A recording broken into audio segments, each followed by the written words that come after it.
शहजादा मुस्लिम महाविद्यालय कर्मा बहुवरा दिलदार नगर गाजीपुर के प्रशिक्षण संस्थान से डीएलएड द्वितीय सेमेस्टर सामाजिक अध्ययन विषय का शिक्षण ऑनलाइन के माध्यम से किया जा रहा है। प्रशिक्षुओं, आप लोगों को इसके पहले वाले वीडियो में मौर्य साम्राज्य के विषय में जानकारियां दी गई थी। आज का विषय है गुप्त काल। आज का विषय शिक्षण बिंदु है गुप्त काल। मौर्य साम्राज्य का पतन हो जाने के बाद एक बार फिर भारत में राजनीतिक एकता विखंडित हो गई थी। पूर्वी भारत, मध्य भारत और दक्कन में मौर्य साम्राज्य की जगह पर शुंग वंश, कण्व वंश और सातवाहन वंश जैसे राजवंशों का शासन स्थापित हो गया था। पश्चिमोत्तर भारत में हिंदू, यवन, शक, पहवन और कुषाणों का अस्तित्व शासक के रूप में सामने आ गया था, परंतु इनके बाद गुप्त साम्राज्य की स्थापना हुई। गुप्त राजाओं ने संपूर्ण भारत में राज्य विस्तार करने का प्रयत्न किया और एक विस्तृत साम्राज्य का निर्माण करने में पूर्णतः सफल रहे। गुप्त काल के राजवंश का प्रथम प्रतापी राजा चंद्रगुप्त प्रथम का नाम आता है, जिसने 319 ईस्वी में गुप्त संवत का प्रचलन किया था। चंद्रगुप्त प्रथम के बाद समुद्रगुप्त के बाद चंद्रगुप्त द्वितीय, जिसको विक्रमादित्य के नाम से भी जाना जाता है, उसके बाद कुमारगुप्त एवं स्कंदगुप्त जैसे महान प्रतापी राजा हुए, जिन्होंने न केवल राज्य का विस्तार किया बल्कि ये सभी शासकों ने चंद्रगुप्त मौर्य की तरह भारत में चतुर्दिक विकास के प्रयत्न में भी सदैव संलग्न रहे। गुप्त काल की सुख समृद्धि इतनी फली फूली थी कि इसे प्राचीन काल का स्वर्ण युग के नाम से भी जाना जाता है। गुप्त काल के समय सामाजिक, आर्थिक, धार्मिक, साहित्य, कला, विज्ञान का भी विशेष उन्नति हुई थी।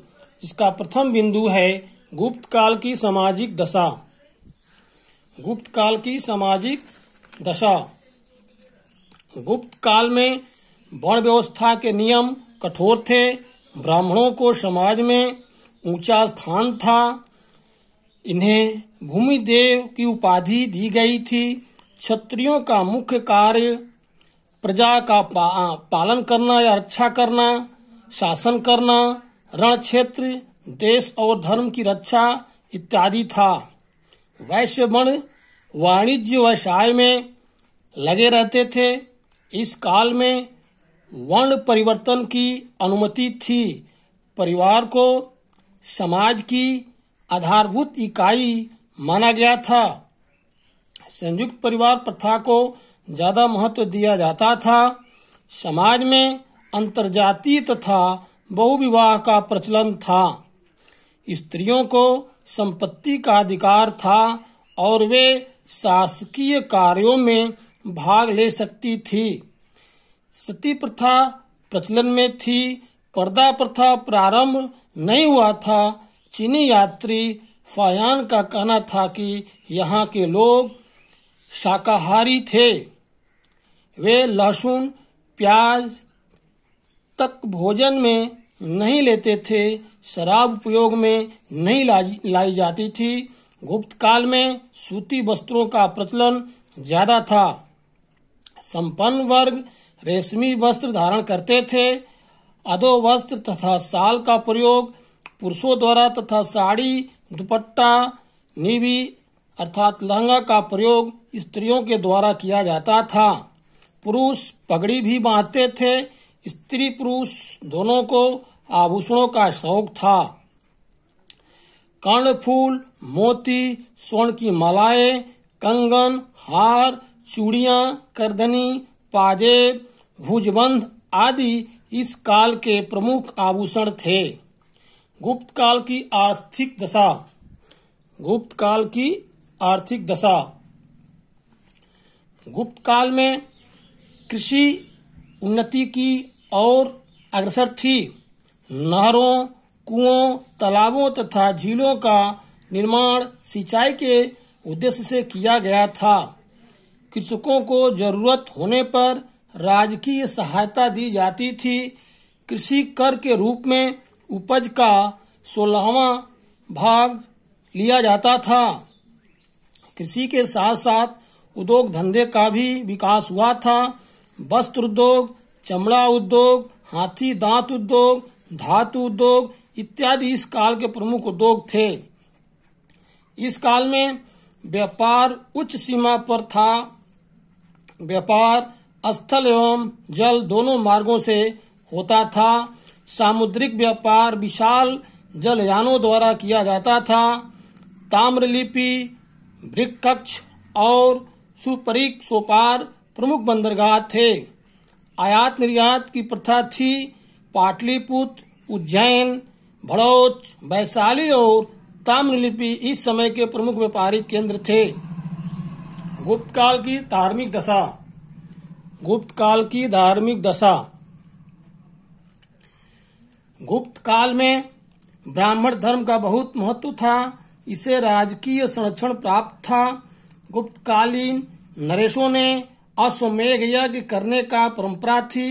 अधिकतर सम्राट वैष्णव धर्मावलंबी थे, परंतु उनके मंत्री, सामंत या उच्चाधिकारी शैव धर्म भी मानते थे।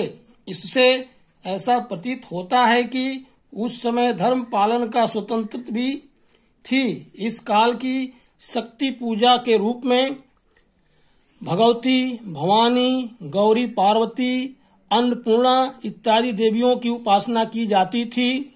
इसके अलावा अन्य देवता जैसे गणेश तथा कार्तिकेय की पूजा आरंभ हो गई थी। ब्रह्मा भी देव पूजाओं में शामिल थे। ब्राह्मण धर्म के साथ साथ बौद्ध धर्म तथा जैन धर्म भी प्रचलन में था।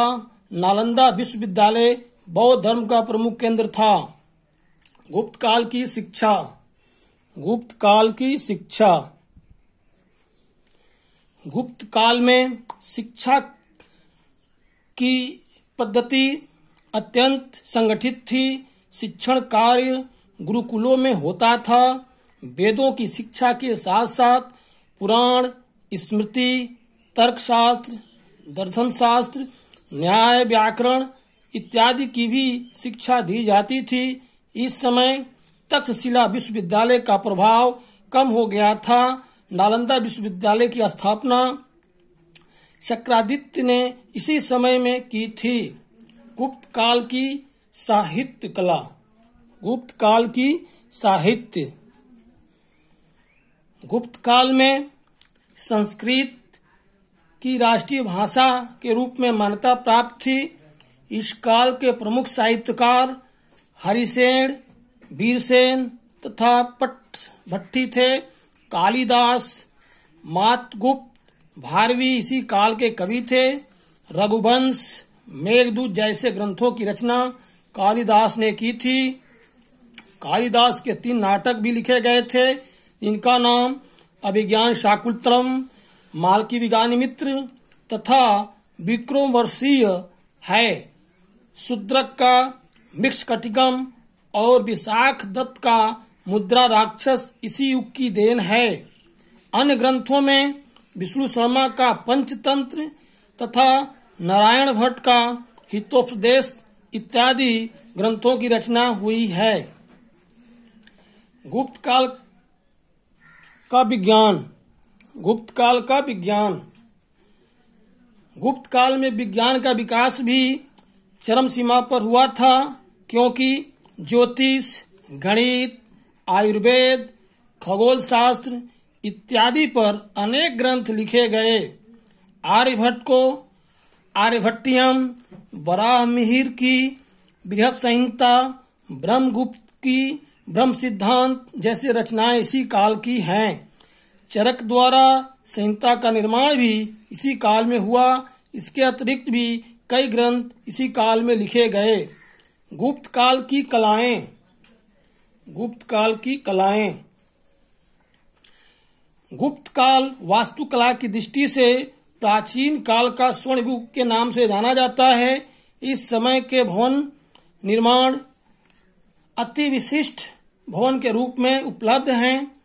वे अपनी उत्कृष्ट कला के अद्वितीय नमूने हैं। प्राचीन काल में मूर्ति कला की 4 प्रमुख शैलियों का विकास हुआ था, जिसमें सारनाथ के शैली उत्कृष्ट नमूने गुप्त काल में मिलते हैं।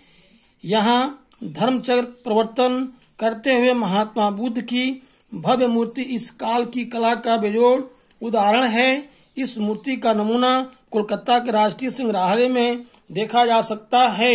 इसके बाद का वंश वर्धन वंश है, जो अगले वीडियो में दिखाया जाएगा और बताया जाएगा।